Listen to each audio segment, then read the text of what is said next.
ఇక్కడ హైదరాబాద్‌లో ఇంటి దగ్గర పని జరగక, ఇంటి దగ్గర ఉండడానికి ఇల్లు సరిగ్గా లేక కూడా చాలామంది హైదరాబాద్‌కి పొట్ట చేత పట్టుకొని కూడా హైదరాబాద్ వస్తా ఉన్న పరిస్థితి. ఎంతోమంది పండుగల కోసం మళ్ళీ ఊరలోకి వెళ్తారు. పండుగలకు 2, 3 రోజులు లీవ్‌లు వస్తే లేకపోతే సండే వచ్చినా ఇళ్ళలోకి వెళ్ళే పరిస్థితి ఉంటుంది. కానీ ఇక్కడ సంక్రాంతి వెళ్ళే సమయంలో దాదాపు ఇటు ఆంధ్ర సెటిలర్ కావచ్చు, అలాగే తెలంగాణ ఉన్న వాళ్ళు కావచ్చు 3 నుంచి 10 రోజుల మధ్య దాదాపు చాలామంది లీవ్స్ పెట్టేసి కూడా ఇంటికి వెళ్ళి ఎంజాయ్ చేస్తాం ఈ 10 రోజులు మళ్ళీ అవే బతుకులు అని చెప్పేసి చాలామంది కూడా ఇంటికి వెళ్ళి వచ్చే కార్యక్రమం ఉంటుంది. ఇంటి దగ్గర ఫ్యామిలీ మొత్తం వెళ్ళిపోయి తాళాలేసి వెళ్ళిపోయిన పరిస్థితి. కానీ ఇక్కడ ఏం జరిగిందంటే సంక్రాంతికి వచ్చి దోచుకెళ్లారని చెప్పేసి కూడా మెయిన్ హెడ్లైన్ చూసుకోవచ్చు.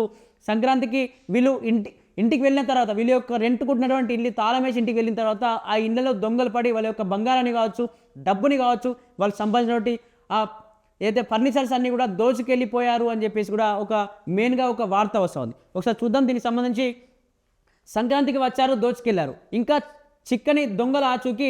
నగరంలో వరుస స్నాచింగ్లు, దోపిడీలు. ఒకే రోజు 8 ఇళ్లలో దోపిడీ. హైదరాబాద్ సిటీలో సంక్రాంతికి వచ్చి దోచుకెళ్లారని చెప్పేసి కూడా ఇదేదో సినిమా టైటిల్ అనుకుంటే పొరపాటే. నగరంలో వరుస స్నాచింగ్లు, వరుస దోపిడీ దొంగల అల్చల్ కథ ఇది.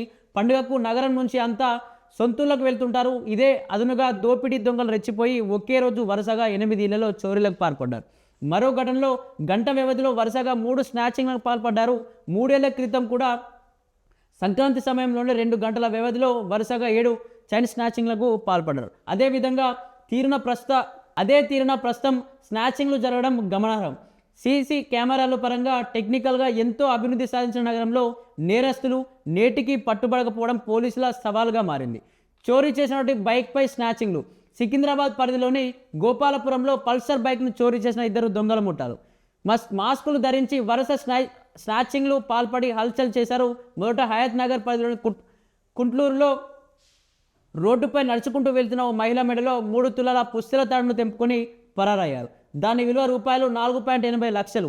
ఆ తర్వాత నాగోల్ పరిధిలోని అందుల కాలనీకి చెందినటువంటి మನೆమ్మ మెడలో 2.5 తులాల బంగారం గొలుసును తస్కరించారు. దాని విలువ 3.75 లక్షలు. అక్కడ నుంచి కొత్తపేటకు వెళ్ళి అక్కడ ఓ మహిళ ఆదిలక్ష్మి మెడలోంచి 3 తులాల పుస్తెల తాడును లాక్కోవడానికి ప్రయత్నించగా ఆమె గట్టిగా పట్టుకుంది. దాంతో సగం గొలుసు మాత్రమే దొంగలకు చిక్కింది. దాని విలువ రూపాయలు 2.25 లాక్స్. అంటే ఈ విధంగా అంతరాష్ట్ర ముఠా, అంటే దీనికి సంబంధించి పెద్ద ఎత్తున కూడా బైక్స్ పైన వచ్చి కావచ్చు, లేకపోతే నడుచుకుంటూ వచ్చి కావచ్చు, పెద్ద ఎత్తున ఈ ముఠా అయితే చైన్ స్నాచింగ్ కావచ్చు, వాళ్ళందరినీ ఉన్నటువంటి వాళ్ళు ఏదైనా గ్రామీణ ప్రాంతాలకు వెళ్ళిపోతేనో, లేకపోతే అక్కడ ఆ ప్రదేశంలో స్థానికంగా ఉన్నటువంటి వ్యక్తి వీళ్ళ దగ్గర బాగా వస్తుంది, వీళ్ళ యొక్క వ్యాపారస్తులు లేకపోతే బిజినెస్ చేస్తూ ఉంటారు, లేకపోతే వీళ్ళకి గోల్డ్ షాప్ ఉంది, లేకపోతే ఈ ముసలాం ఒంటరిగా ఉంటుంది, ఒంటరి మహిళ కాబట్టి ఈమె దగ్గర గుంజుకొని వెళ్తే అసలు ఎవరు మనల్ని అడిగే ప్రయత్నం చేయరు అని చెప్పేసి కూడా దీనికి సంబంధించి పెద్ద ఎత్తున చైన్ స్నాచింగ్లు జరుగుతూ ఉన్నాయి. రోడ్డు పొంట వెళ్తున్నటువంటి మహిళలను టార్గెట్గా పెట్టుకున్నారు.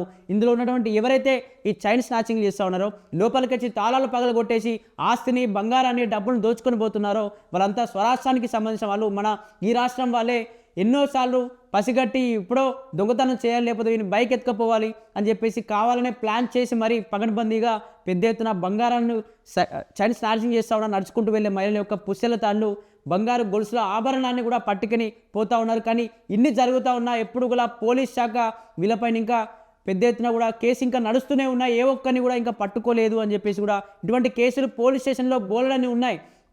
ఒక్కో రోజు 10 నుంచి 20 మధ్యలో చైన్ స్నాచింగ్కి సంబంధించినటువంటి కేసులు పెడతా ఉన్నా ఇప్పటికీ కూడా ఏదైతే దొంగల ముఠ ఆచూకీ కూడా తినడం లేదు. పోలీసులకి, తెలంగాణ పోలీసులకి ఒక సవాల్గా మారింది అని చెప్పేసి కూడా ఈ వార్తల్లో తెలుస్తూ ఉంది. నిజంగా దీనికి సంబంధించి వీళ్ళందరినీ పట్టుకొని ఖచ్చితంగా బుద్ధి చెప్పాల్సిందే. అలాగే ఎవరైతే ఇంటికి వెళ్ళేవారు కావచ్చు, వీళ్ళంతా ఖచ్చితంగా సురక్షితంగా వాళ్ళ యొక్క ఇంటి దగ్గర ఎవరినో ఒకటి పెట్టేసి వెళ్ళడం, లేకపోతే మహిళలు ఒంటరిగా పోకుండా ఈ బస్సుల్లోనో, ఆటోల్లోనో, లేకపోతే ఆ బైక్ల పైన వెళ్ళే దానికి సంబంధించి ఫెసిలిటీ చూసుకోవాలి తప్ప ఒంటరిగా వెళ్ళడం, లేకపోతే నైట్లు ఒంటరిగా ఒంటి నిండా బంగారం వేసుకొని వెళ్ళడం కూడా సరికాదు. అలాగే ముసలి వాళ్ళు కావచ్చు, ఒంటరిగా ఉన్న మహిళలు ఖచ్చితంగా జాగ్రత్తగా ఉంటేనే బాగుంటుంది. ఒంటరిగా బయటకు రాకుండా ఎవరైనా తోడు తెచ్చుకోవడం, లేకపోతే ఇంట్లోనే ఉండిపోవడం లాంటివి చేస్తే కూడా ఇటువంటి కొంచెం తగ్గించే ఏర్పాటు ఉంటుంది. అలాగే దీనికి సంబంధించి పోలీసులు కూడా ఖచ్చితంగా కట్టుదిట్టమైన ఏర్పాట్లు చేసి సీసీ కెమెరాలు కావచ్చు, దీనికి సంబంధించి అన్ని రకాలుగా కూడా పిఎస్లో కూడా కొన్ని ఏదైతే ఈ ఏరియాలో కొంచెం చీకటిగా ఉంటుందని చెప్తే ఆ ఏరియాలో లైట్స్ పెట్టించడం, సీసీ కెమెరాలు పెట్టించడం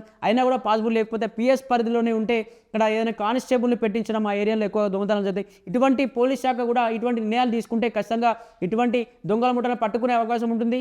నెక్స్ట్ ఇంకా ఎవరి డబ్బు పోకుండా, ఎవరి బంగారం పోకుండా కూడా జాగ్రత్త వాళ్ళందరినీ కాపాడాల్సిన అవసరం ఉంటుంది. కాబట్టి పోలీసులు కూడా తక్షణమే ఖచ్చితంగా దీనిపైన సంప్రదింపులు జరిపి మీటింగ్లు పెట్టుకొని ఒకసారి సమావేశమై అసలు ఎందుకు జరుగుతూ ఉన్నాయి, ఎక్కడ లోపం జరుగుతూ ఉంది, ఎందుకు వీళ్ళని పట్టుకోలేకపోతా ఉన్నామని చెప్పేసి ఒకసారి వాళ్ళే చర్చలు పెట్టుకుంటే కూడా వీటన్నిటిని కూడా సాల్వ్ చేసే పరిస్థితి ఉంది. కాబట్టి ఖచ్చితంగా తెలంగాణ పోలీసులకు పెద్ద సవాలని చెప్పాలి. ఖచ్చితంగా వీళ్ళందరినీ పట్టుకోవాల్సిందే. పట్టుకొని వీళ్ళందరినీ ప్రజలు కూడా అందరూ పొట్ట చేత పట్టుకొని హైదరాబాద్ వచ్చిన వాళ్ళే, వాళ్ళు డబ్బులు లేక డైలీ కూలికి పోయి నెలకు 10,000 చొప్పున 15,000 చొప్పున డబ్బులు దాచుకుంటారు. దాచుకొని రూమ్లో పెట్టుకొని మళ్ళీ డ్యూటీకి వెళ్ళొచ్చే వరకు ఆ డబ్బులు లేకపోతే వాళ్ళ యొక్క ఆర్తనాదాలు వేరే విధంగా ఉంటాయి, దుఃఖిస్తారు, కొందరు చనిపోయే ప్రమాదం కూడా ఉంటుంది. కాబట్టి ఖచ్చితంగా పోలీస్ శాఖ కట్టుదిట్టమైన ఏర్పాటు చేయాల్సింది.